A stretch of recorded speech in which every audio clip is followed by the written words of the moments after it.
In a small town where greed has replaced goodwill, one man's unfailing kindness is about to change everything.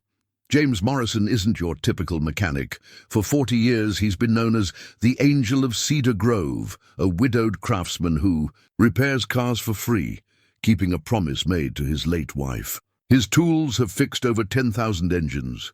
His hands have helped countless families keep their jobs, and his heart has never asked for anything in return. But when a stranded Mercedes appears on Highway 23, James has no idea he's walking into an elaborate plan orchestrated by one of America's wealthiest women. Katherine Wells isn't just another traveler with a broken-down car. She's a billionaire who searched 3 continents for someone who still believes in the power of genuine kindness. What follows is the story of how one act of selfless generosity would spark an unexpected romance that proves true wealth isn't measured in dollars, but in the capacity of the human heart. The familiar creak of weathered floorboards marked James Morrison's path through his modest home each morning. At exactly 5:30 a.m., he'd shuffle to the kitchen, his calloused fingers trailing along the handrail his wife Martha had insisted he install 15 years ago. "You're not as young as you used to be, James," she'd said with that gentle smile of hers. Now, 7 years after her passing, he still caught himself waiting to hear her humming from the kitchen. The morning ritual remained unchanged. Coffee brewing in the ancient percolator, 2 pieces of wheat toast, and a quiet moment with Martha's photograph. "Morning, sweetheart," he'd whisper, touching the silver frame's corner where the finish had worn away from years of similar greetings. She smiled back at him from their garden, her grey hair catching the sunlight, arms full of the roses she'd lovingly tended until the very end. By 6:15, James was already pulling up the heavy metal garage door of Morrison's Auto Repair. The shop sat at the edge of Cedar Grove, a weathered blue building with a hand-painted sign that had faded to a gentle whisper of its original colors. Inside, everything had its place. Tools arranged with military precision on pegboards, decades old. Diagnostic equipment that James maintained meticulously, and the leather-bound receipt book that hadn't seen a new entry in over 30 years. He pulled the book from its drawer, running his fingers over the cracked spine. Inside, yellowed pages told the story of Cedar Grove's hardships and James's response to them. The last filled page, dated August 15th, 1993, marked the day Martha had convinced him to stop charging altogether. "We have enough," she'd said, closing the book firmly. "These people need help more than we need money." The morning's first visitor arrived just as James finished his inspection of the day's scheduled repairs. Sarah Chen's ancient Toyota Corolla sputtered into the lot, the young nurse's scrubs wrinkled from another overnight shift at Cedar Grove Memorial. "Mr. Morrison," she called out, exhaustion evident in her voice. "It's making that noise again." James smiled, already reaching for his tools. "Let's have a listen then, shall we?" He'd fixed Sarah's car 6 times in the past year, keeping her mobile as she cared for the town's sick and elderly. Her father had once worked alongside James at the old mill before it closed, and now Sarah was putting herself through nursing school, determined to make something of herself. As he bent over the engine, his trained ear picking up the subtle knock that spoke of timing belt issues, James reflected on how the town had changed. The mill's closure had hit Cedar Grove hard, transforming a prosperous community into one where every dollar was stretched to breaking point. His free repairs had become more necessary than ever, though his own savings had begun to feel the strain. The mortgage notice for the shop lay unopened on his desk, the 3rd such letter this month. James knew without opening it that the bank's patience was wearing thin. Property values in Cedar Grove had skyrocketed as city folk discovered the charm of small-town living, and his prime location on Highway 23 had attracted more than one developer's attention. But James had made a promise to Martha, to himself, to the community that had supported them through their own hard times. The receipt book in his drawer stood as testament to that promise, its empty pages waiting for entries that would never come. Each repair logged now existed only in his memory and in the grateful smiles of those he helped. "You're all set, Sarah," he announced an hour later, closing the hood with a gentle pat. "Just a minor adjustment to the timing belt. Should run smooth as silk now." Sarah's eyes welled up with tears of gratitude. "Mr. Morrison, I don't know what I'd do without you. One of these days I'm going to pay you back for all of this." James waved away her words with a grease-stained hand. "Your father helped me rebuild this place after the flood of '82. Far as I'm concerned, I'm still paying off that debt." He watched her drive away, the Toyota's engine purring contentedly before turning back to the day's tasks. The morning sun cast long shadows through the shop's windows, highlighting the empty space where Martha's garden once bloomed beside the building. Some days the silence of working alone felt heavier than others, but today, as James Morrison began his 41st year of serving his community, he felt the familiar sense of purpose that had guided him since the day he first opened his shop.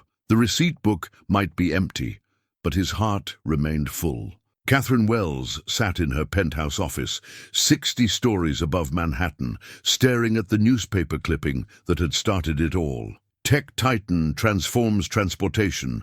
Wells' innovation reaches $50 billion valuation," the headline mocked. From its gold-plated frame, a reminder of success that felt increasingly hollow. She turned away from the wall of windows overlooking the city lights, her attention drawn to the small photo on her desk. Her father smiled back at her, grease-stained and proud in front of his small repair shop in Brooklyn before cancer and medical bills had taken both the shop and him. 20 years of building her tech empire had started with a simple promise at his funeral. No one would ever lose their livelihood to circumstances beyond their control. The latest report on her tablet showed another successful quarter, but Katherine barely glanced at it. Instead, she pulled up a different document, one detailing her quiet, 3-year search across continents for something money couldn't buy, genuine kindness without agenda. "Ms. Wells!" Her assistant's voice came through the intercom. "The board is waiting in the conference room. Tell them I'll be there shortly, Rachel." Katherine gathered her papers, pausing at a particular file. Cedar Grove, population 4,218. A small town that had caught her attention through an unusual pattern.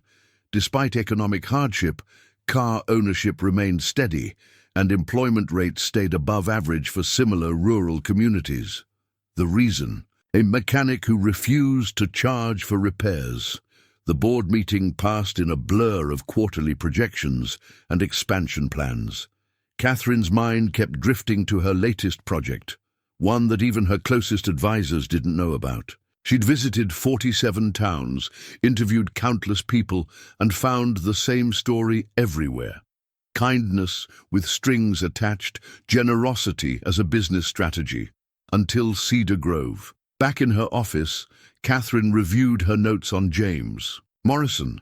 His record was almost too good to be true. 40 years of free repairs, no social media presence, no publicity stunts. Just quiet, consistent service to his community. The local news feature she'd found painted a picture of a man who embodied everything her father had valued. She picked up her phone. "Rachel? I need you to do something. Find out everything you can about Morrison's auto repair in Cedar Grove. Property records, financial status, everything." She paused. "And have my Mercedes delivered to a garage near Highway 23. The old one, not the new one. Make sure it's in perfect condition. But we'll need it to break down at exactly the right moment." As the sun set over Manhattan, Katherine finalized her plan. She'd tested wealthy philanthropists, corporate charity programs, and social media influencers.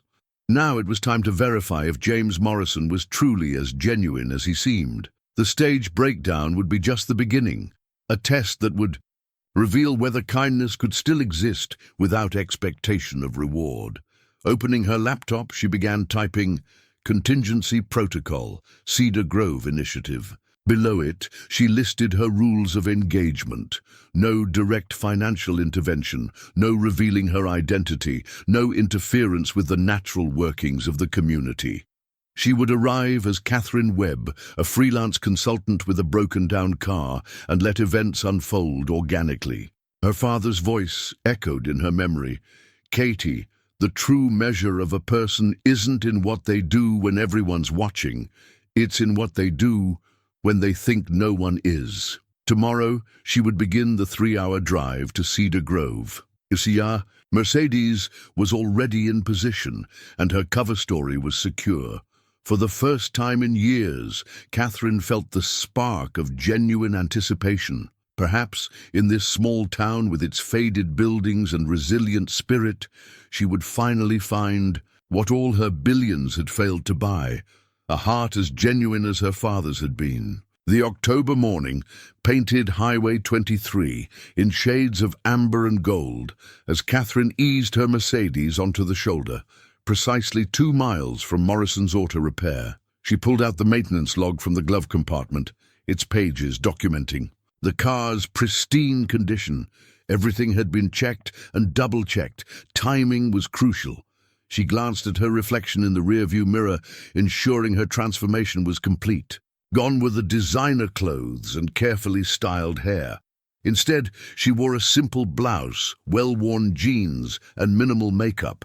Katherine Webb, the persona she'd created, wouldn't drive a new Mercedes, which was why she'd chosen her father's. Restored 1995 S-Class, elegant but aged enough to be believable.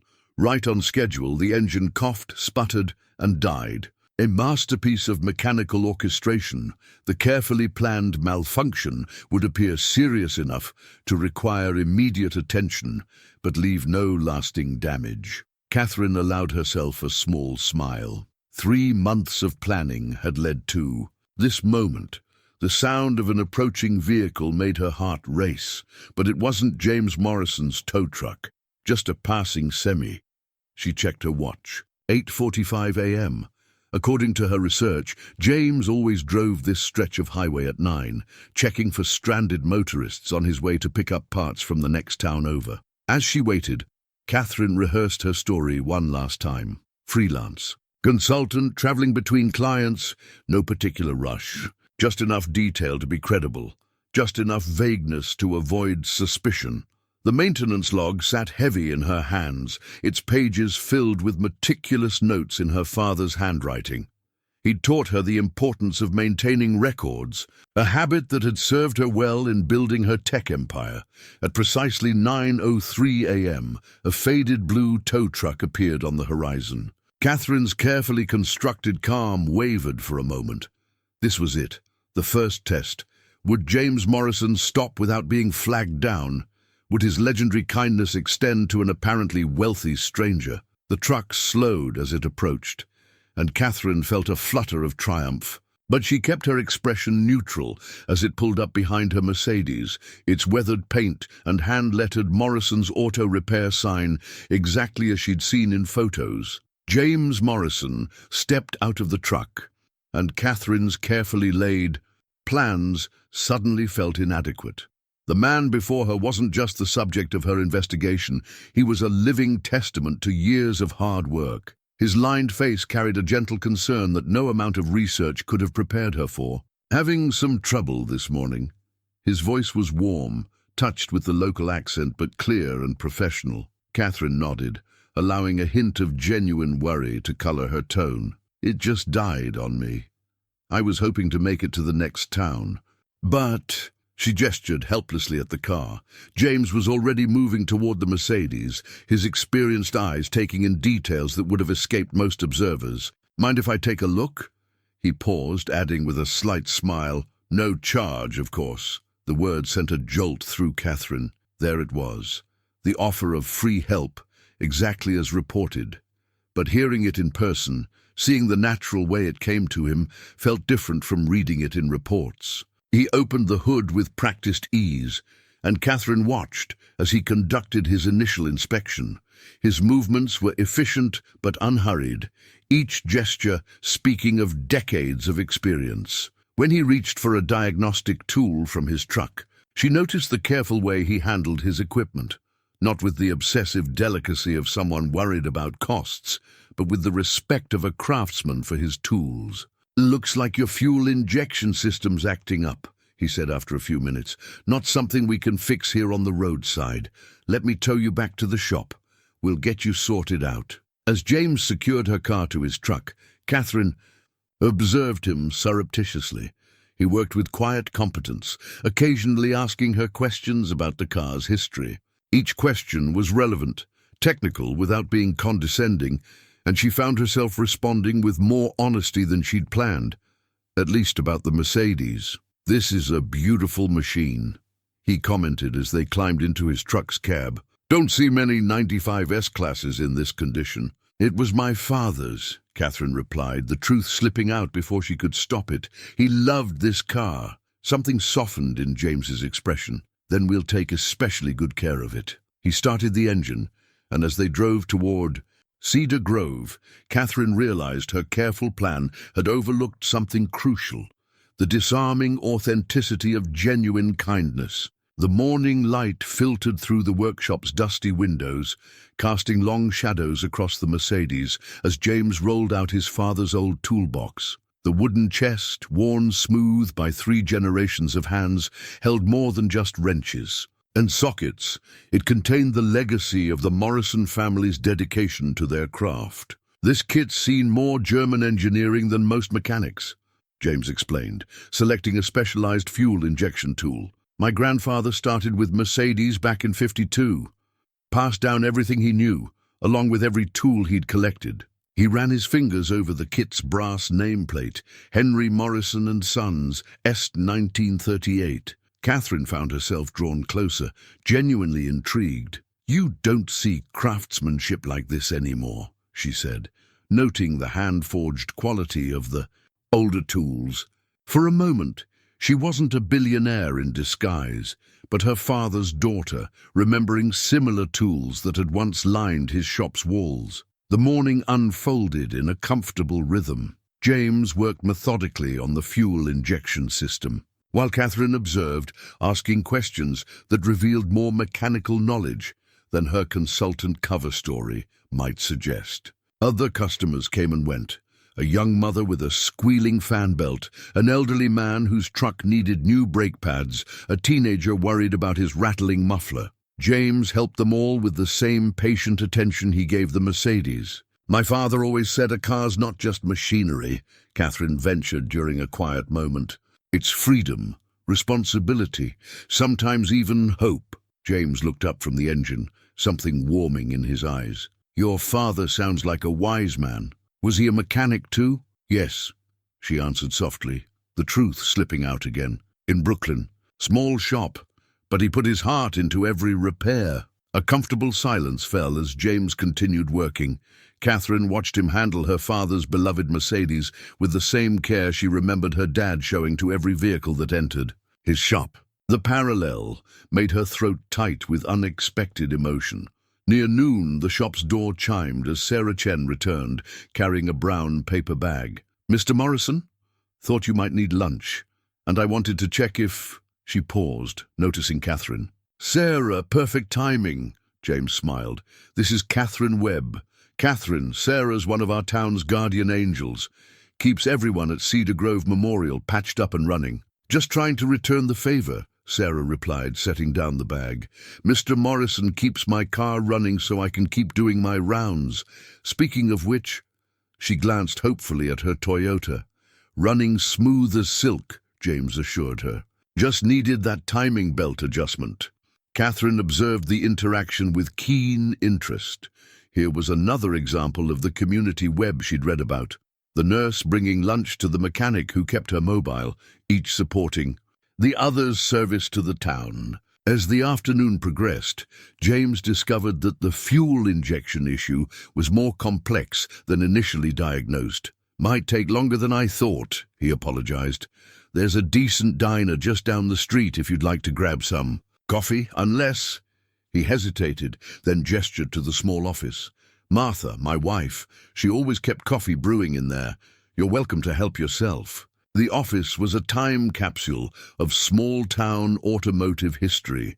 Certificates covered one wall, documenting 3 generations of Morrison expertise. A coffee maker that had seen better days sat beside a collection of well-used mugs, each bearing the faded logo of local businesses long gone. But it was the photograph on James's desk that caught Katherine's eye. A woman with kind eyes and silver hair, standing proudly beside a younger James in front of the shop. The frame was positioned so it could be seen from the office chair, a constant presence watching over the day's work. "That's Martha," James said quietly from the doorway. "She was the heart of this place for 40 years. Made sure everyone who came in left with more than just a fixed car. They left with hope that things could get better." Katherine turned, seeing the same kindness in James's eyes that the photograph captured in Martha's. "She sounds remarkable." "She was." He smiled, though his eyes held old pain. "She's the one who convinced me to stop charging. Said God gave me this gift for a reason, and it wasn't to get rich." He chuckled softly. "Course, the bank might disagree with that philosophy these days." The comment was casual, but Katherine didn't miss its implications. Her research had shown the property's increasing value, the pressure from developers. But hearing it from James himself, seeing how deeply rooted he was in this community and its history, made her planned intervention feel suddenly inadequate. As James returned to the Mercedes, Katherine sipped her coffee and watched him work, his inherited tools moving with practiced precision. She'd come to test his kindness, to verify his authenticity. Instead, she found herself questioning her own methods, her own definitions of value and worth. When the repair was finally complete, the sun was setting behind the shop's weathered sign. James closed the hood with a gentle pat, the gesture so familiar it made Katherine's heart ache, with memories of her father doing the same. "All set," he announced. "Should run perfectly now, and please don't worry about payment. Just keep an eye on that fuel pressure gauge, and if you're ever passing through again—" "Thank you," Katherine interrupted, her voice thick with an emotion she hadn't expected to feel. "Not just for the repair, for—" She gestured around the shop, at the tools and certificates and photographs, at the legacy of service they represented. "For showing me that some things haven't changed." Word traveled fast in Cedar Grove. By the time Katherine checked into the town's only bed and breakfast, a Victorian mansion maintained by elderly sisters Margaret and June Bishop, the story of the mysterious woman with the classic Mercedes had already made its rounds. "You know James Morrison, then?" Margaret asked, as she showed Katherine to her room, her tone casual but her eyes sharp with curiosity. The old newspaper article about James hung proudly in the B&B's hallway, yellowed with age but carefully preserved. Behind glass. "Local hero, Cedar Grove's guardian angel mechanic keeps town moving forward." Dated 1993, the same year he'd stopped charging for repairs. "He helped me with my car today," Katherine replied carefully, studying the article. The photograph showed a younger James standing with Martha outside their shop. The story detailed how he'd kept the town's vehicles running during the economic downturn after the mill's closure. "That man's worth his weight in gold," June chimed in, appearing with fresh towels. "When my Harold passed, James kept my old Buick running for 3 more years. Wouldn't take a dime. Said Harold had helped him rebuild after the flood of '82, and he was just paying it forward." At the local diner that evening, Katherine found herself the subject of subtle observation. She'd chosen a corner booth, nursing a cup of coffee, while catching up on work emails on her laptop. The waitress, Betty, seemed to find endless reasons to pass by, topping off her coffee and dropping bits of local information. "That Mercedes of yours, beautiful machine. James was telling my boy Tommy about it earlier. He apprentices at the shop on weekends," Betty mentioned, pouring another refill. "Says it's one of the finest examples of that model he's seen." "Your father had good taste." Katherine glanced up sharply. She hadn't meant to share that detail with anyone else. But of course, James would have mentioned it. In a town this size, every detail was currency in the social economy. Through the diner's window, she watched the evening foot traffic along Main Street. Cedar Grove was clearly struggling. Empty storefronts bore "for lease" signs, and more than one building showed signs of deferred maintenance. Yet there was pride here, evident in the well-swept sidewalks and the carefully tended flower boxes that brightened even the shabbiest facades. Her phone buzzed with a message from her assistant. Background check complete on James Morrison. Clean as a whistle. Property records show 3 missed mortgage payments in the last year. Banks likely to foreclose within 6 months, unless something changes. Katherine set the phone down, her chest tight. The numbers were worse than she'd anticipated. The property developers circling Cedar Grove had driven up values to the point where a small business like James's couldn't hope to keep up with the adjusted payments. "More coffee, hun." Betty was back, this time with a slice of apple pie she hadn't ordered. "On the house. You look like you could use something sweet." "Thank you, but I couldn't. We take care of our own here," Betty interrupted with a gentle smile, "even if they're just passing through." The pie, Katherine discovered, was homemade, the kind of dessert that belonged in a different era, when people still had time to properly cook fruit down to its essence. Like everything else in Cedar Grove, it carried the weight of tradition and personal care. As she ate, she overheard snippets of conversation from nearby tables. The town's gossip mill was running at full speed, theories about her presence growing more elaborate with each retelling. Some thought she was a developer's scout. Others suggested she might be a long-lost relative of someone in town. The most interesting theory, whispered between 2 elderly men at the counter, was that she might be a movie location scout. "That Mercedes," one said, "that's Hollywood money." None came close to the truth. Later that evening, walking back to the B&B, Katherine passed by Morrison's auto repair. The shop was closed, but light spilled from the office window where James was still working. Through the glass, she could see him at his desk, poring over what looked like billing statements. The sight stopped her in her tracks. This wasn't part of her careful plan, the human cost of waiting to intervene while she tested his character. The bank's deadline loomed, and each day she spent observing was another day closer to this community losing its guardian angel. Back in her room, Katherine opened her laptop again, this time accessing a different email account. As Katherine Webb, she began composing a message to her contact at the Cedar Grove Gazette, requesting a copy of their archives. If she was going to help James Morrison, she needed to understand not just his present circumstances, but the full history of his impact on this town. The old newspaper article she'd seen at the B&B had shown her something important. James Morrison wasn't just a man who fixed cars for free. He was the thread that held this community's fabric together, a role he'd inherited from his father and grandfather before him. And now, as she lay in the unfamiliar bed, listening to the distant whistle of a freight train, Katherine wondered if she'd made a mistake in approaching this as a test of character. Perhaps it should have been a rescue mission all along. 3 days after the initial repair, Katherine found herself pulling into Morrison's auto repair again. She'd spent those days working remotely from the B&B, using her supposed consulting work as cover while observing the town's rhythms. The Mercedes, despite running perfectly, provided the excuse she needed to return. "Just wanted to check that everything's still running smoothly," she explained, as James emerged from under a lifted pickup truck. He wiped his hands on a shop rag, that same gentle smile crinkling the corners of his eyes. "Let's have a look then," he said, though they both knew the car was fine. There was something in his tone that suggested he understood this wasn't really about the Mercedes. As he made a show of checking the engine, Katherine noticed a small box of recipe cards on his workbench, out of place among the tools and manuals. One card lay separate from the others, worn soft at the edges from frequent handling. The handwriting was feminine, faded, but still legible. "Martha's cherry pie, James's favorite." James followed her gaze. "Found those while cleaning the office this morning," he said quietly.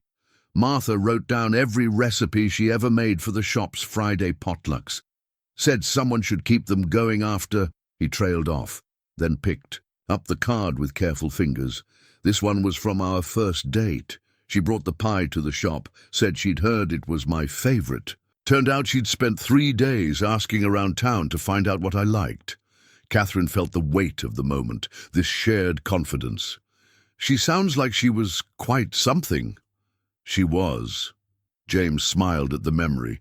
Here, he said, suddenly holding out the recipe card.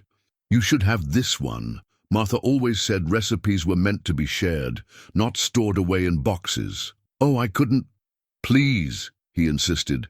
Something tells me you'd appreciate it. Besides, his eyes twinkled, you look like someone who could use a good pie recipe in your life. Katherine accepted the card, touched by the unexpected gesture. The paper felt delicate in her hands, carrying the weight of memories and love. Thank you. I'll treasure this. They spent the next hour talking as James worked on other vehicles, their conversation flowing naturally between cars and life. He told her about growing up in the shop, learning at his father's knee. She shared carefully edited stories about her own father's garage, finding herself drawing more from truth than her prepared cover story. You know a lot about cars for a consultant, he observed at one point, not accusingly, but with genuine interest. Dad made sure I knew my way around an engine, she replied. Said everyone should understand what keeps them moving forward, in cars and in life. James nodded approvingly. Wise man. Sounds like he and Martha would have gotten along. Young couple arrived with a stroller and a worried expression, their minivan making an ominous clicking sound. James excused himself to help them, and Katherine watched as he got down on his knees to peek under the vehicle, making silly faces at the baby, while explaining the problem to the parents in simple terms. Timing belt's starting to go, he told them. But we caught it early. Give me an hour and I'll have you back on the road. The mother's relief crumpled into worry. We really can't afford... Now, none of that, James interrupted gently. You just focus on that beautiful baby. The car's my department. As he worked, Katherine noticed how the young parents relaxed, their faces losing the pinched look of financial stress. The baby dozed in her stroller, and James hummed quietly as he replaced the timing belt. The same tune, Katherine realized, that had been playing on the shop's radio when she'd first arrived 3 days ago. You know, she said when the family had left, most people would say you're too generous for your own good. James straightened up from his work, his expression thoughtful. Martha used to say that too, but she also said that generosity isn't about being good with money. It's about being good to people. The money sorts itself out one way or another. Katherine felt her carefully constructed walls trembling.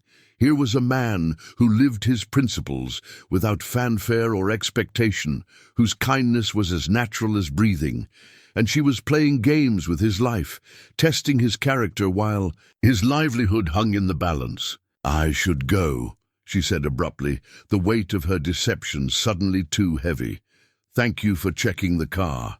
And for this, she added, touching the recipe card she'd carefully tucked into her purse. Come by any time, James called as she hurried to her car. Shop's always open for friends. Friends. The word followed Katherine back to the B&B, where she spent the evening staring at Martha's recipe card and wondering when her careful plan had begun to feel like betrayal. The foreclosure notice arrived on a Tuesday morning, its official letterhead stark against the pile of regular mail. James sat at his desk, reading the words that threatened to end 4 decades of service. Final notice of default and intent to foreclose. The bank had given him 30 days to make good on the accumulated payments, an impossible sum given his circumstances. Outside his office window, he could see Betty from the diner, walking up with her usual Tuesday morning delivery. Coffee, and a Danish that he never ordered, but she insisted on bringing anyway. The sight of her familiar figure made his throat tight. How many people in Cedar Grove depended on him? How many would be stranded if he had to close? The bell above the cell door chimed as Betty entered. Morning, James. Brought you... She stopped short, seeing his expression. What's wrong? He tried to hide the notice, but Betty had always been perceptive. Before he could protest, she'd rounded the desk and was reading over his shoulder. Her sharp intake of breath said everything. 6 months of missed payments? James Morrison, why didn't you say something? Nothing to say, he replied, attempting a smile. Property values went up, payments adjusted. That's business. Business? Betty's voice rose. You've kept half this town running for 40 years. That's not business. That's family. She pulled out her phone. I'm calling an emergency town meeting. Betty, no. Don't you, Betty, know me, James Morrison. Martha would never forgive me if I let you face this alone. Within hours, the news had spread through Cedar Grove's efficient grapevine. Katherine, working on her laptop at her usual corner table in the diner, watched the community mobilize. People gathered in small groups, heads bent together in urgent discussion. She overheard fragments of conversation, fundraiser plans, potential investors, legal advice. Her phone buzzed with an update from her assistant. Development company. Increased offer on Morrison property. Now 300% above market value. Katherine's hands clenched around her coffee cup. The vultures were circling, seeing opportunity in crisis. She could end this with one phone call, but her self-imposed rules held her back. Any intervention had to feel organic, had to preserve James's dignity and the community's independence. That evening, the town hall was packed. James sat uncomfortably in the front row as various community members took the podium. Sarah Chen outlined a healthcare workers' fundraising initiative. The high school principal proposed a car wash. Local business owners pledged percentages of their weekly profits. We've calculated the total needed, Bill Thompson, the town accountant, announced, including 6 months of back payments and a buffer for the next year, $147,000. A heavy silence fell. In a town still recovering from economic downturn, it might as well have been $1 million. James stood slowly. I appreciate everything you're trying to do, but I can't accept... Can't accept what? Betty interrupted from the back. The same kindness you've been showing us for 40 years. She marched to the front, pulling a worn leather ledger from her bag. I've kept track, James. Every free repair, every favor, every time you helped someone keep their job by keeping their car running. 20 years of entries. Want to know the total? Betty, James warned, but she was already turning to address the crowd. $643,892. That's the value of free repairs logged in this book, and that's just what I know about. She faced James directly. You've invested in this community your whole life. Now it's our turn to invest in you. Katherine sat in the back, watching James's face as he absorbed Betty's words. The proud set of his shoulders, the slight tremor in his hands. Here was a man who had never expected return on his generosity, now faced with its overwhelming reflection. The meeting continued late into the night. Plans were made, committees formed. A Save Our Shop website was proposed by the high school computer club. Through it all, James sat quietly, acceptance and worry warring on his face. As the crowd finally began to disperse, Katherine lingered, watching James collect the papers people had left, pledges, proposals, promises of help. When he reached the foreclosure notice, his hands paused. Need any help organizing those? She offered, approaching his chair. He looked up, and for a moment his guard was down, allowing her to see the full weight of his worry. I can't let them do this, he said quietly. These people barely have enough for themselves. Maybe it's not about letting them, Katherine suggested. Maybe it's about accepting that community works both ways. James carefully folded the foreclosure notice, his movements deliberate. Martha used to say something similar. Said a community's like an engine. Every part has to work together, give and take in equal measure. He smiled sadly. Never was. Very good at the taking part. As Katherine walked back to the B&B that night, the gravity of the situation weighed heavily on her.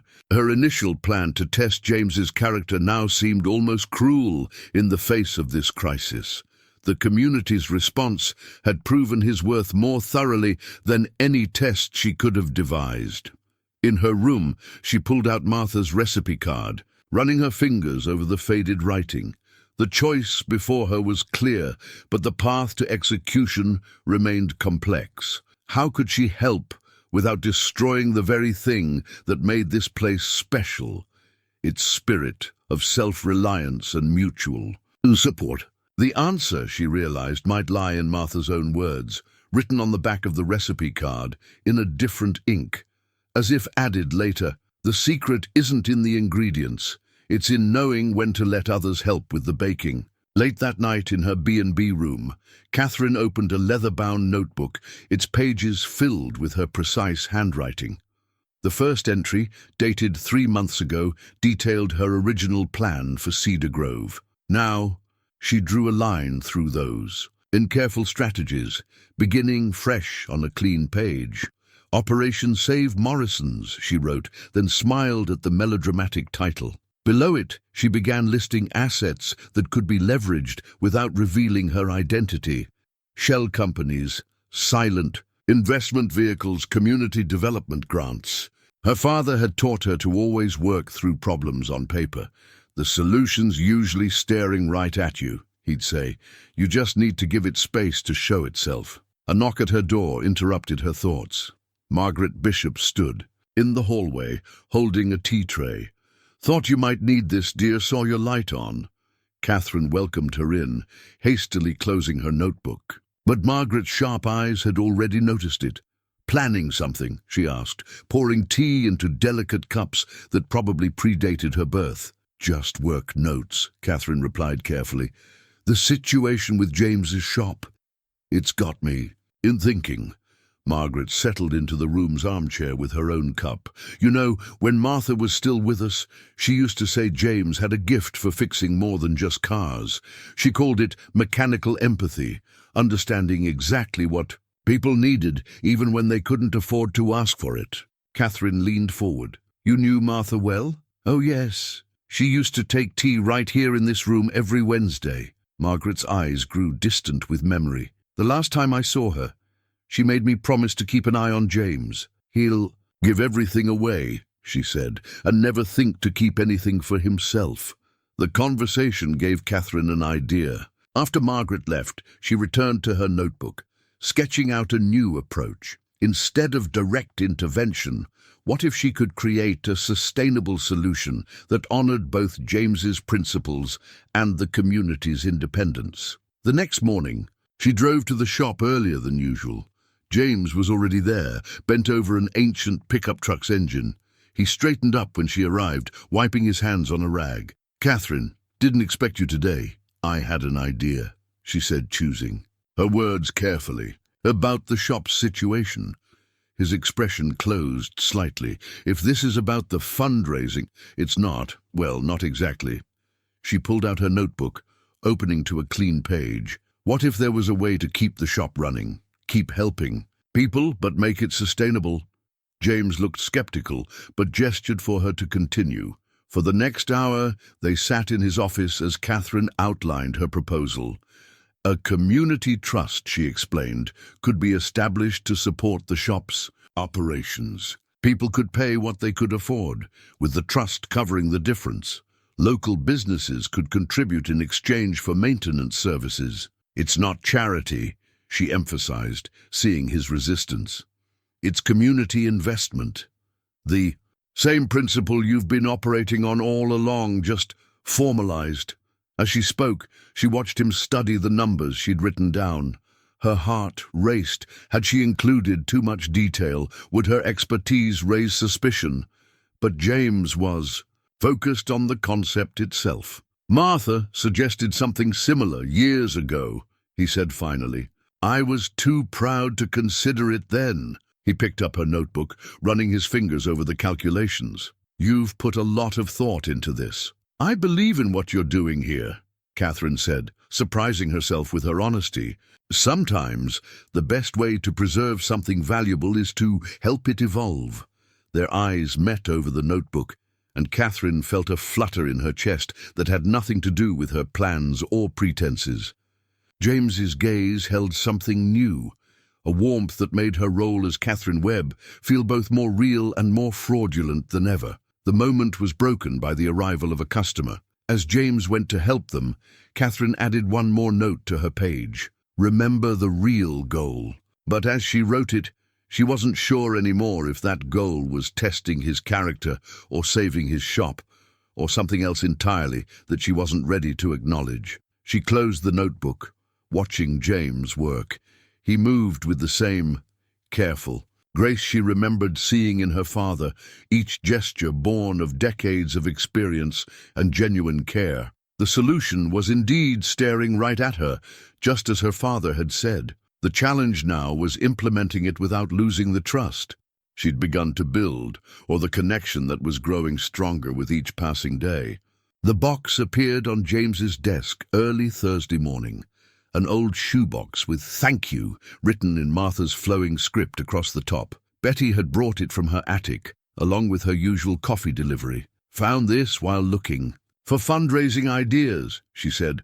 Martha kept everything. Inside were hundreds of notes, cards, and letters spanning 4 decades. Katherine, who had arrived early again under the pretense of discussing her community trust proposal, watched. James's face softened as he lifted out the first one. "Dear Mr. Morrison," he read aloud, "thanks to you fixing my dad's truck, he made it to my graduation.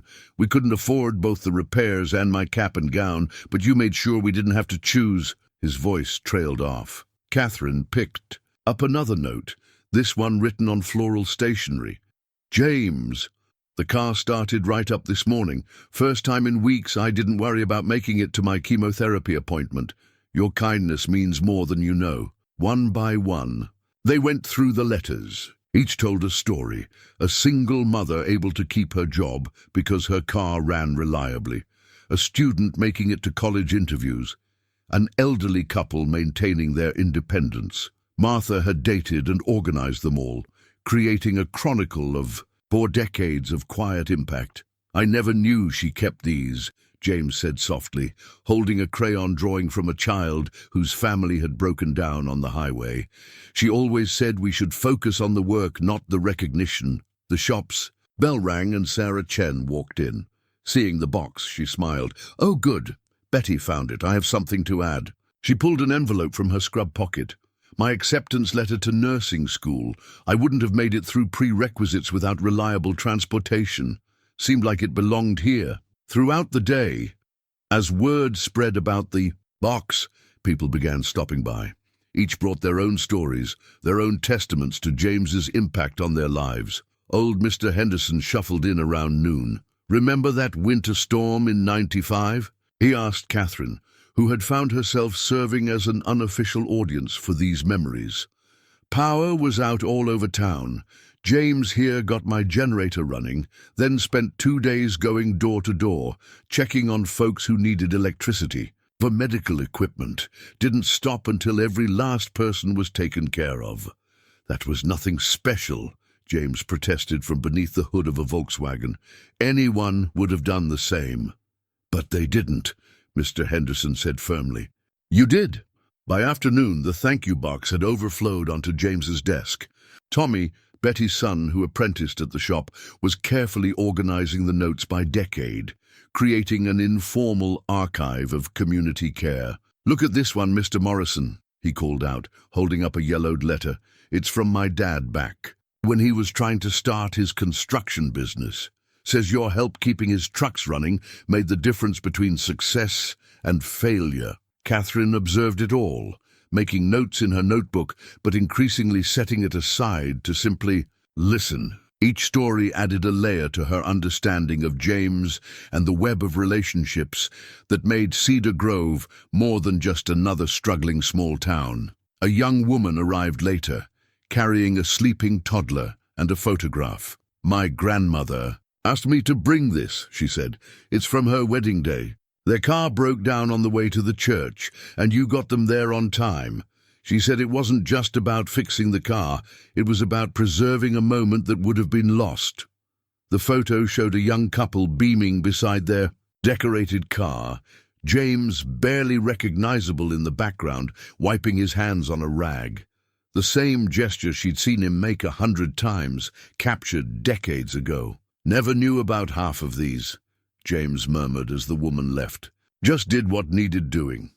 Katherine touched one of the letters gently. "Sometimes we don't see the ripples we create, but others do." She picked up a recent note, reading it silently. "To the man who kept our American dream alive. Thank you for believing in us when the banks wouldn't.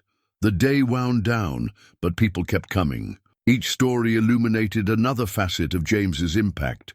Cars fixed in the middle of the night, payment plans quietly forgotten, parts sourced at cost for those in need. The thank you box had become a testament to a life spent in service to others." As Katherine prepared to leave, James called her back. "Wait!" He reached into the box and pulled out a letter, handing it to her. "Martha wrote this the week before she passed. Never showed it to anyone." Katherine held the envelope carefully, seeing her name, Katherine Webb, written in Martha's handwriting. Inside was a single sentence. "When you find the right person to share it with, give them this note, because they'll understand what all these thank yous really mean." Looking up, Katherine met James's eyes, seeing in them a trust she hadn't earned and a warmth she was beginning to crave. The weight of her deception pressed against her heart, even as she recognized that Martha's words applied to her in a way James couldn't know. She did understand what the thank yous meant. They were a record of lives touched, hopes preserved, dreams kept alive through simple acts of caring. They were exactly what she'd been searching for all along. Proof that genuine kindness still existed in the world, and she was about to betray it. The magazine arrived with Tommy's backpack tumbling out when he rushed into the shop for his afternoon apprenticeship. Forbes' Tech Innovation issue splashed across its glossy cover, and there, staring out from the front page, was Katherine Wells, CEO of Wells Innovation, wearing the same gentle smile she'd been sharing with James Morrison for the past week. James might have missed it if Tommy hadn't stopped to pick it up. "Hey, Ms. Webb, this lady looks just like..." The boy's voice trailed off as recognition dawned. The magazine shook slightly in his hands as he looked between the cover and Katherine, who had frozen in her usual spot by the workbench. The silence in the shop grew heavy, broken only by the quiet ticking of the ancient wall clock. James stepped forward, gently taking the magazine from Tommy. His eyes moved methodically between the photo and Katherine, his expression shifting from confusion to understanding to something harder to read. "Tommy," he said quietly, never taking his eyes off Katherine, "why don't you head home early today?" "But Mr. Morrison..." "It's okay, son. We'll catch up on that transmission tomorrow." After Tommy left, James set the magazine on his workbench. The cover story headlines seemed to shout in the quiet shop, "Katherine Wells, the tech billionaire revolutionizing transportation." "I can explain," Katherine started, but James held up a hand. "Were any of it real?" he asked, his voice carrying the same gentle tone he used with uncertain customers. "Any of the stories about your father, about growing up in his shop?" "All of it," Katherine said quickly. "Everything about my father was true. He really did run that shop in Brooklyn. Everything I told you about him, about learning to work on cars, it was all real." James picked up the magazine again, studying the article's subheading. "Says here you've been conducting a nationwide search for authentic innovation in transportation services." He looked up. "Is that what this was? Research for your next project?" "No!" The denial burst from her with such force that they both startled. "I mean, yes, I was searching, but not for innovation. I was looking for..." She gestured helplessly around the shop, at the thank you box still sitting open on his desk, at the worn tools and carefully maintained equipment. "For this. For something real." "Real?" There was an edge to his voice now, like pretending to. "Be a stranded motorist, like letting this town plan fundraisers when you could have written a check without blinking." Katherine flinched. "I needed to know it was genuine, that you weren't just..." "Just what?" James stepped closer, close enough that she could see the hurt warring with anger in his eyes. "Just putting on a show? Just playing the small-town hero? Is that what you think all this is?" "No," she whispered. "That's what I was afraid it might be. But you proved it wasn't. You proved that people like my father, people who believe in helping others without asking for anything in return, they still exist." James turned away, moving to the wall where Martha's photo hung. Martha used to say that trust is like an engine. Once you break it, you can't just replace parts and expect it to run the same. I never meant to what? To lie, to manipulate this entire town, to treat our lives like some kind of social experiment. He picked up the thank you note she'd been reading earlier. "These aren't data points, Katherine. They're people. Real people with real struggles, not characters in whatever story you're trying to write." Katherine stepped forward, reaching for her notebook. "My plan, the community trust, it could still work. Let me show you." "I think you should go." James's voice was quiet but firm. "Whatever game you're playing, whatever test you're running, it's over. We're not your laboratory, and I'm not your case study. James, please, goodbye, Miss Wells." The formal address hit her like a physical blow. Katherine gathered her things, the magazine still lying accusingly on the workbench. At the door, she turned back. "For what it's worth, I'm sorry. Not for looking for someone like you, but for not trusting you enough to be honest from the start." James didn't respond, his back still turned, his shoulders rigid. As Katherine stepped out into the afternoon sunlight, she heard the soft click of the shop's door locking behind her, a sound that felt terrifyingly final. The letter sat untouched on James's desk for 3 days after Katherine's departure. Her handwriting on the envelope was as precise as her notebook calculations had been. James Morrison, written in clean, careful strokes. He'd found it slipped under the shop door the morning after the revelation, but couldn't bring himself to open it. The shop felt different now. Every corner held memories of her presence.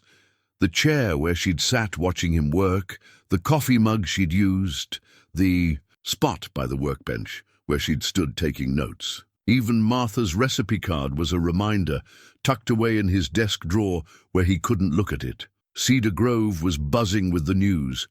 Betty had stopped bringing morning coffee, her absence a loud statement of protective anger. Sarah Chen's normally cheerful greetings had turned professionally cold. Even Tommy hadn't shown up for his apprenticeship, though James suspected that was more out of confusion than condemnation. Late that third evening, as James was closing up, Margaret Bishop appeared at his door. Without a word, she walked in and set a fresh pot of coffee on his desk. "You look like you haven't slept," she observed, pouring 2 cups. "Been busy," he replied, though they both knew it wasn't true. The shop had been unusually quiet, as if the town was holding its breath. Margaret picked up Katherine's letter, turning it over in her hands. "You know, Martha used to say that pride and forgiveness can't live in the same heart at the same time. This isn't about pride." "No?" Margaret raised an eyebrow. "Then why haven't you opened it?" James took the letter from her, feeling its weight. "She lied to everyone, made fools of us all." "Did she?" Margaret sipped her coffee. "Or did she come looking for something genuine and find exactly what she was searching for?" "She's worth billions, Margaret. She watched this town scramble to raise money when she could have what? Thrown money at us? Treated us like a charity case?" Margaret set down her cup firmly. "That girl spent weeks here, James. Living simply, working honestly, trying to understand this community. Doesn't that count for something? She was testing us. Testing me. And you passed with flying colors." Margaret stood, gathering her things. "The question is, what are you going to do with that victory?" After she left, James finally opened the letter. Inside were 2 pieces of paper. The first was a check made out to Morrison's Auto Repair Community Trust for exactly $147,000, the amount the town had calculated they needed. The second was a handwritten note. "Dear James, this isn't a solution or an apology. It's simply the right thing to do, something my father and your Martha would have understood. The money comes with no strings, no expectations, and no publicity. Use it or tear it up. Either way, Know that what I found in Cedar Grove was more valuable than any test or experiment could have revealed.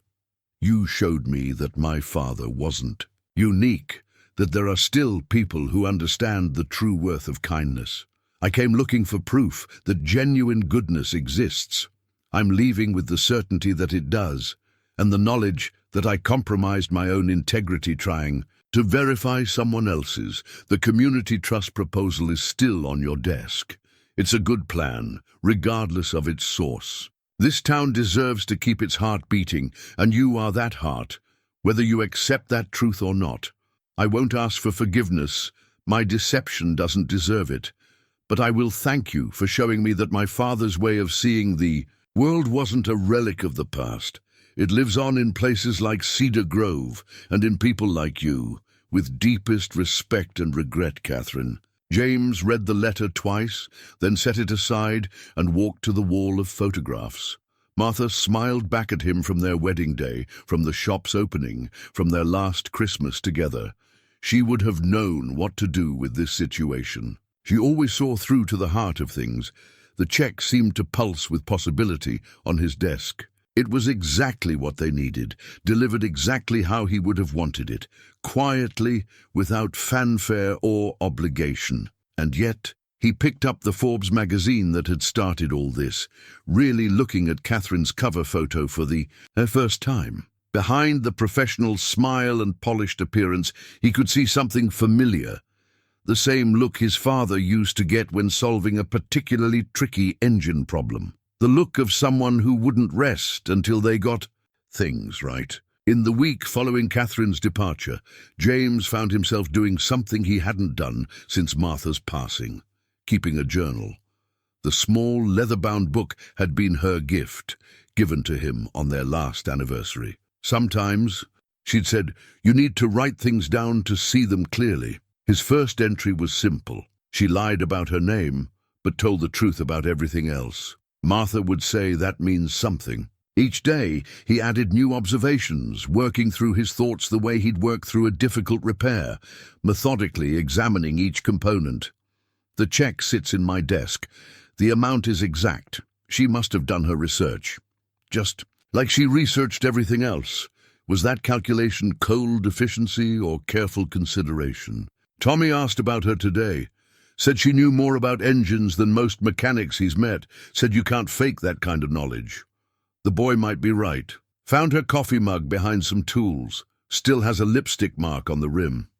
Funny how small things can stop you in your tracks. Meanwhile, in her Manhattan penthouse, Katherine was doing her own form of reflection. She'd cancelled all appointments, ignored board meetings, and spent hours staring at Martha's recipe card, now framed on her desk beside her father's photo. Her assistant, Rachel, finally broke the silence on the fourth day. The board's asking questions.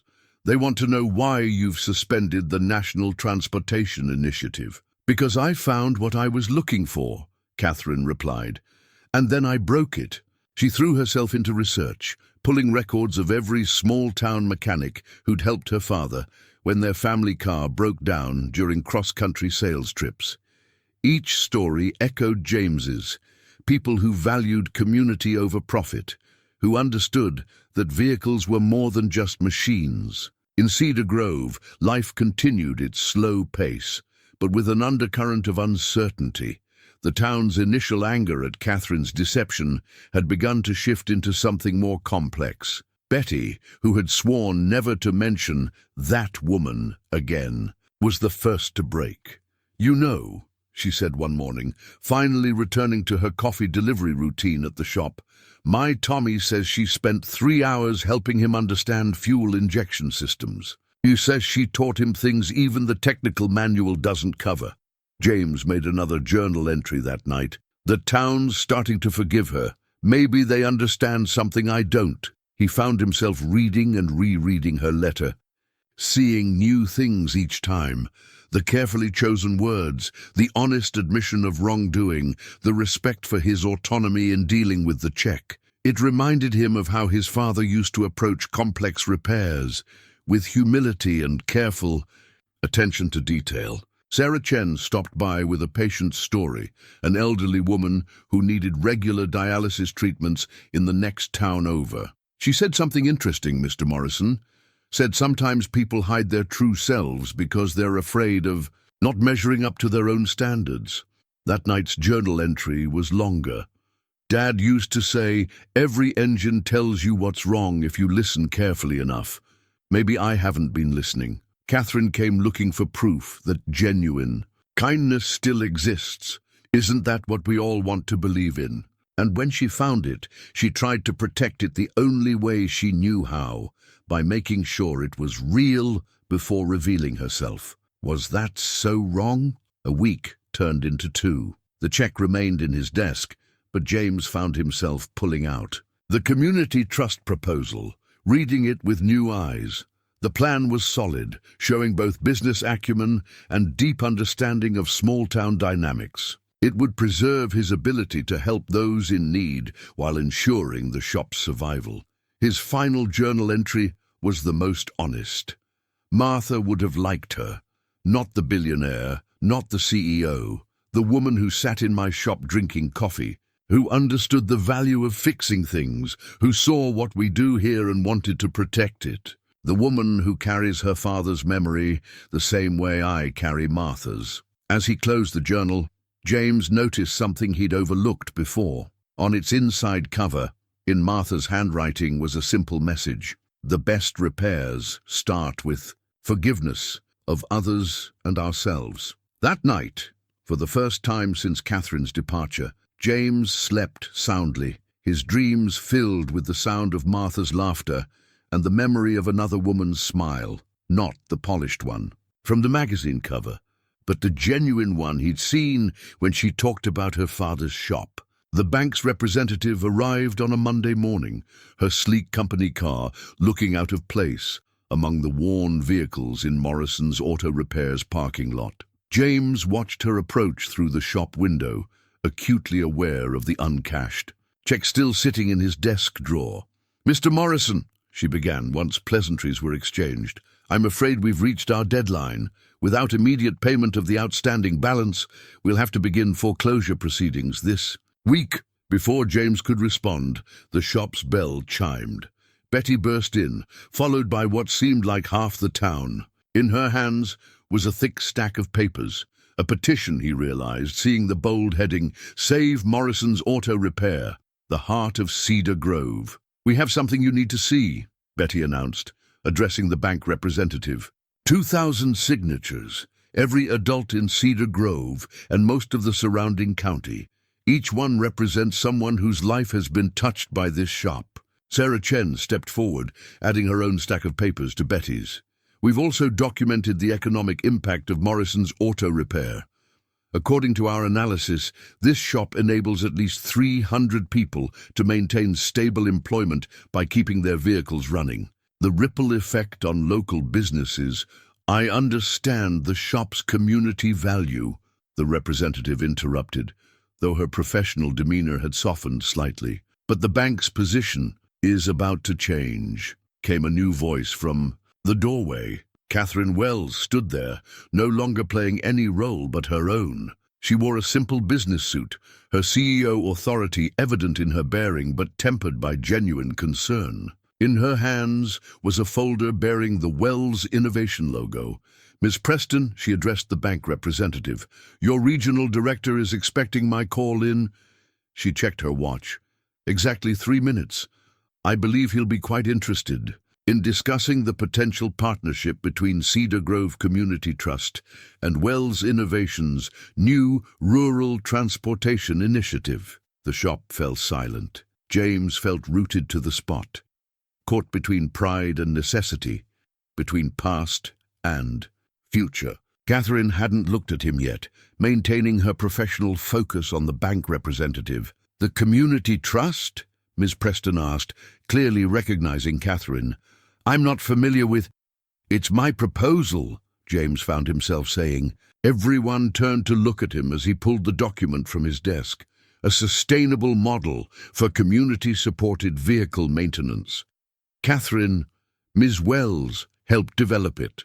Katherine finally met his eyes, surprise and hope flickering across her face. With Wells' innovations backing, she added quietly, the trust would ensure both the shop's financial stability and its ability to continue serving those in need. Ms. Preston looked between them, recognition dawning. The Rural Transportation Initiative? That's your new billion-dollar community support program? Cedar Grove would be our pilot location, Katherine confirmed. Assuming Mr. Morrison approves, of course. The weight of the moment pressed down on James. Through the shop window, he could see more townspeople gathering, drawn by the unusual crowd. The petition in Betty's hands seemed to pulse with their collective hope and trust. His eyes fell on the framed photo of Martha.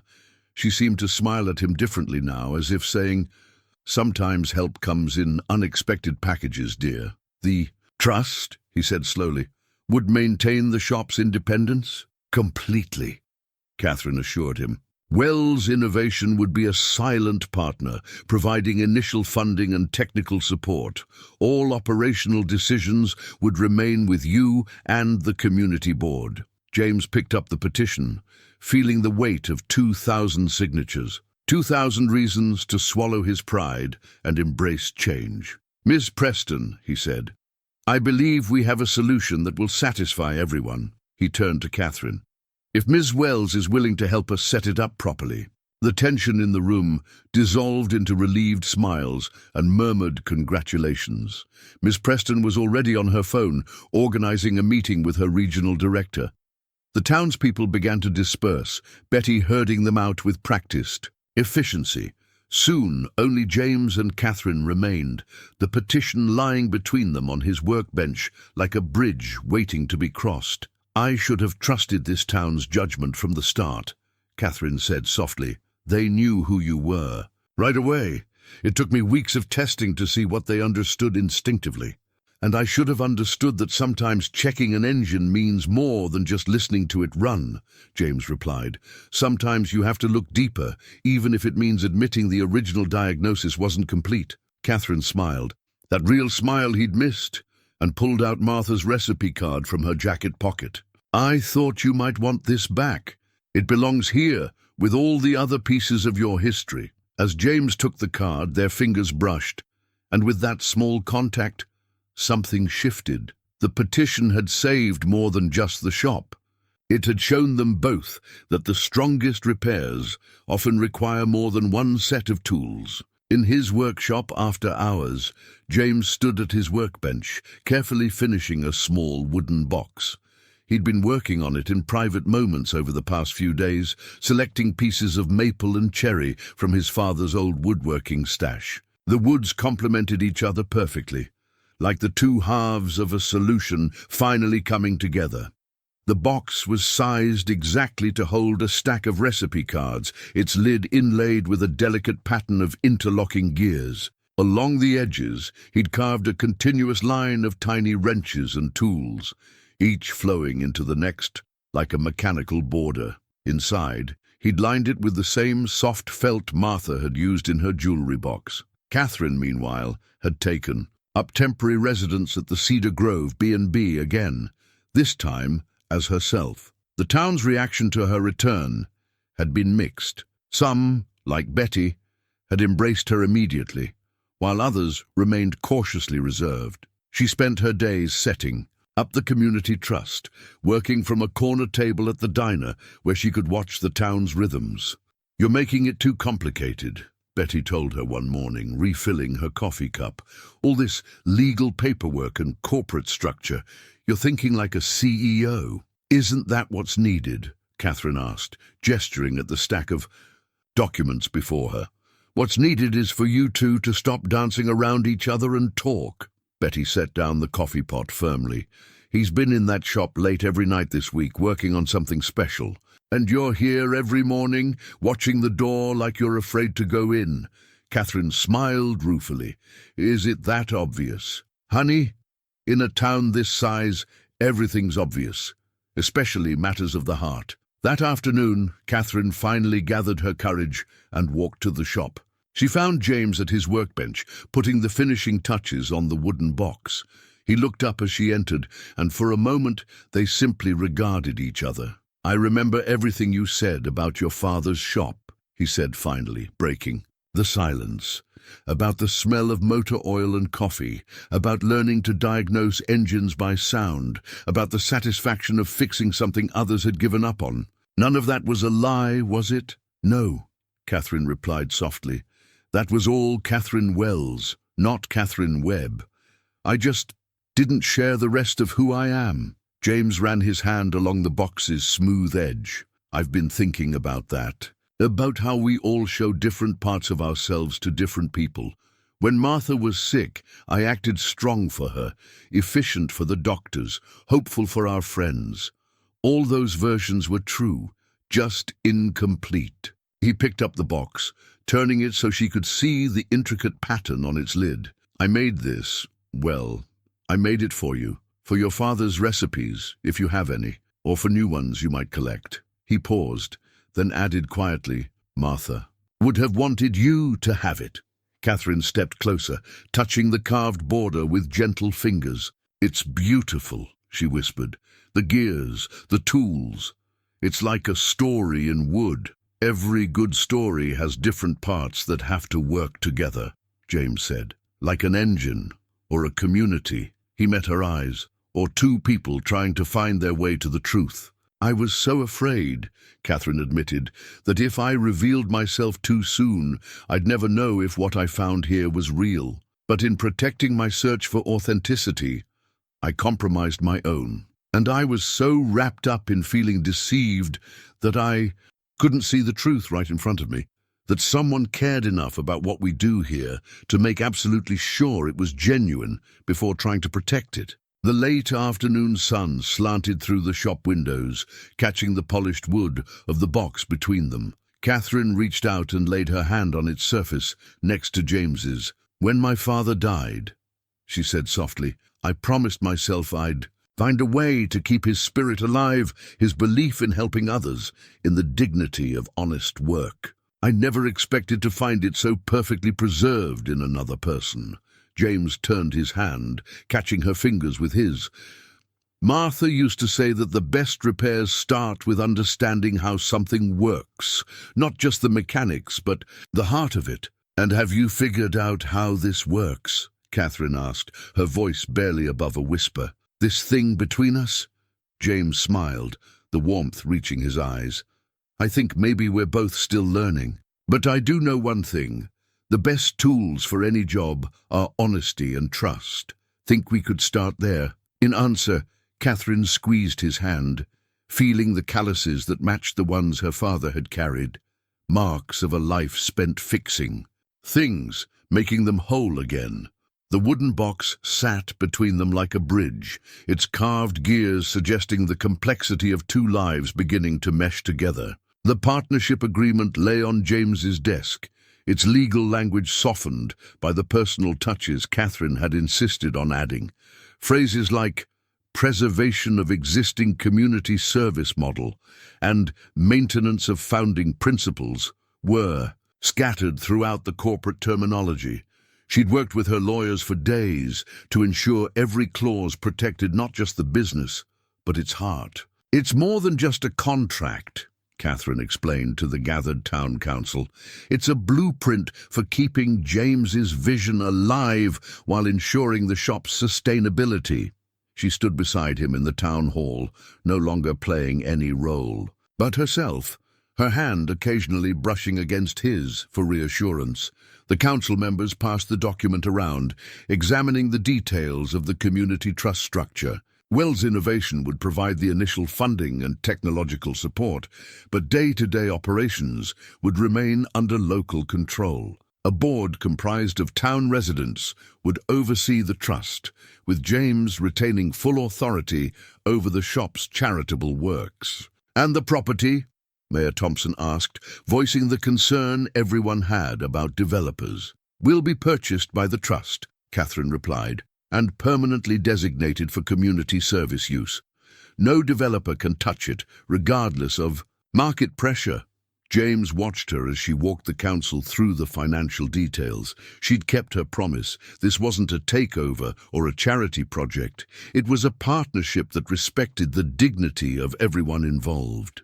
The agreement even included provisions for expanding the model to other struggling communities, using Cedar Grove as a template for preserving small-town automotive services. Later that evening, after the council had unanimously approved the plan, James and Katherine sat in the shop office, sharing coffee from Martha's old percolator. "Did I ever tell you about the first car I ever fixed?"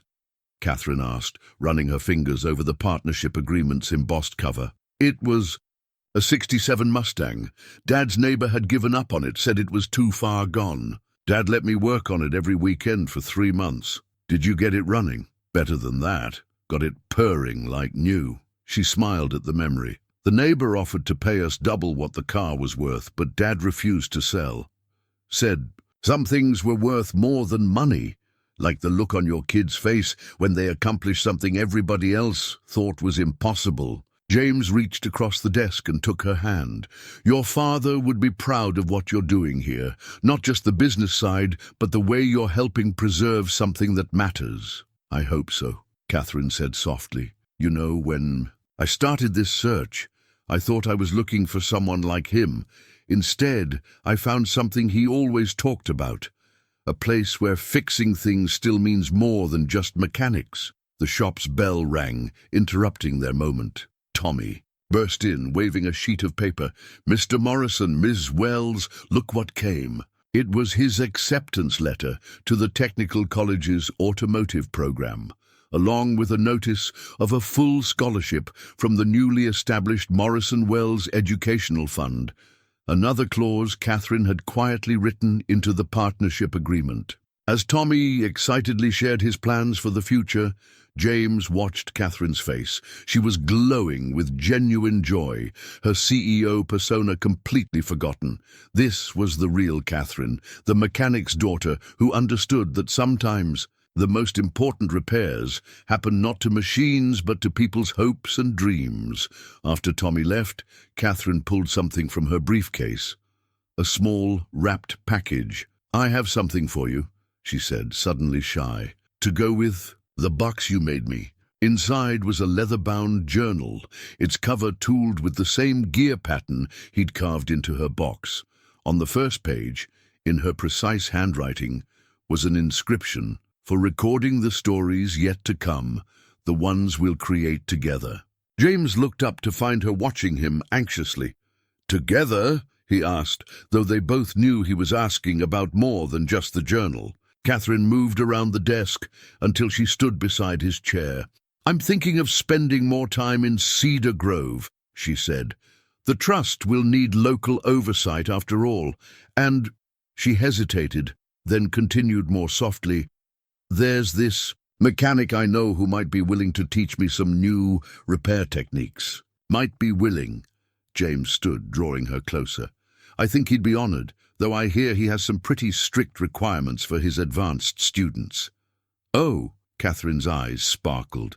"Like what?" "Well, for starters, they have to be completely honest about their background in the automotive industry." Katherine laughed, the sound filling the small office with warmth. "I think I can manage that. Any other conditions?" "Just one," James said, finally closing the distance between them. "They have to believe in second chances." Their first kiss tasted of coffee and promise, witnessed only by Martha's smiling photograph and the partnership agreement that had brought them together, a document that was rapidly becoming more than just a business arrangement. The blueprints for the workshop's expansion covered James's entire desk, their crisp blue lines, mapping out a future that neither he nor Katherine had imagined just months ago. The plans showed the existing shop seamlessly blending into new additions, a training center for aspiring mechanics, a community gathering space, and an innovation lab where traditional repair methods would meet cutting-edge technology.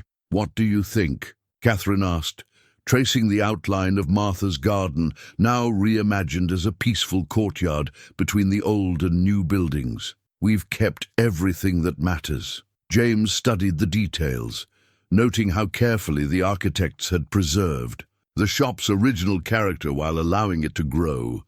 The ancient pegboard wall would remain untouched, though now it would inspire a new generation of mechanics. His father's toolbox would have a place of honor in the training center, teaching young hands about the value of quality craftsmanship. "They even kept the coffee corner," he observed, smiling at the familiar percolator's designated spot in the new break room. "Some things are sacred," Katherine replied, squeezing his hand. "Besides, I've developed a taste for that particular brew." The town had embraced the expansion plans with characteristic enthusiasm. Betty was already organizing a grand reopening celebration, complete with a display of photographs chronicling the shop's history. Sarah Chen had volunteered to teach basic automotive maintenance classes for her fellow healthcare workers, ensuring they could handle minor emergencies during their long shifts. Tommy, home from his first semester at technical college, stood at James's shoulder, pointing out features with expertise beyond his years. "The diagnostic equipment in the innovation lab will be state-of-the-art," he explained.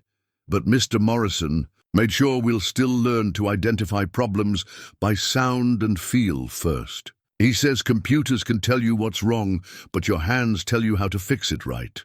Katherine watched them with quiet joy, seeing her father's legacy living on in this unlikely fusion of old and new. She'd finally found a way to honor his memory that felt true to his values, not by building technology empires, but by preserving and nurturing the human connection that made mechanical work meaningful. The expansion would make Morrison's Auto Repair the pilot location for Wells Innovation's Rural Transportation Initiative. Already, mechanics from other small towns were applying for training positions, eager to learn the Morrison method of community-centered service. But James had insisted that every trainee spend time not just learning repairs, but understanding the philosophy behind them. "It's not just about fixing cars," he'd explained to the first group of applicants. "It's about recognizing that every vehicle carries someone's hopes, dreams, and necessities. When you understand that, the technical skills fall into place." Katherine had taken his words to heart, spending her weekends in coveralls, learning the shop's rhythms from the ground up. Her corporate board had been skeptical at first, but she'd stood firm. "You can't innovate what you don't understand," she'd told them, "and you can't understand without getting your hands dirty." Now, as the evening sun cast long shadows through the shop windows, Katherine unrolled the final page of blueprints, the new sign design. Morrison Wells Community Auto Center arched across the top, with keeping communities moving forward beneath. But the heart of the design remained James's original hand-painted logo, preserved like a family crest. "Perfect," James said softly. And they both knew he meant more than just the sign.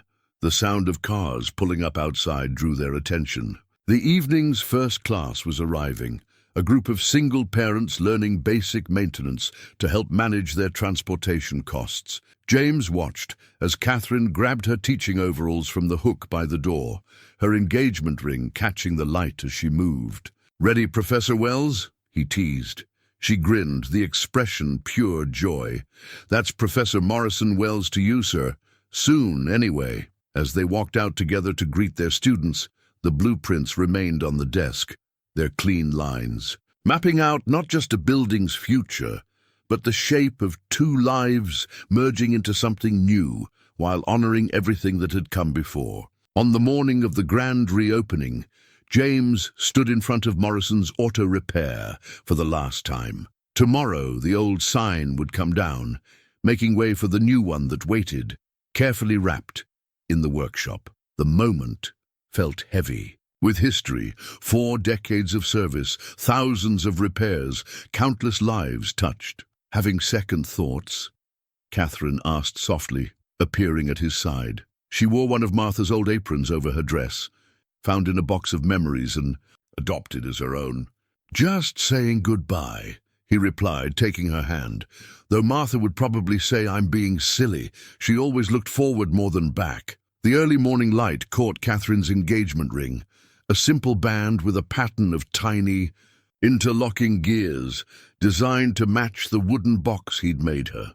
It was fitting, she thought, that their wedding would coincide with the shop's new beginning. Inside, the renovation was complete. The old space had been lovingly restored, its worn comfort preserved while seamlessly connecting to the modern. Additions. The pegboard wall still held James's father's tools, now accompanied by interactive displays showing repair techniques to a new generation. Martha's coffee corner had expanded into a proper break room, but the ancient percolator still held pride of place. They'd found homes for all the artifacts of their story. The thank you box sat in a glass case in the training center's entrance, Betty's ledger beside it. The magazine that had revealed Katherine's identity was framed alongside the partnership agreement, marking the moment their separate paths had become one. And Martha's recipe card collection, housed in James's handmade box, had a special shelf in their shared office. The community gathered early, everyone contributing to the celebration. Betty orchestrated an army of volunteers, setting up tables, groaning with food. Sarah Chen had organized her nursing colleagues to provide first aid stations for the expected crowd. Tommy, home from college, proudly gave tours of the new training facility where he'd be teaching assistant courses over the summer. "Ready?" Katherine asked as the time approached.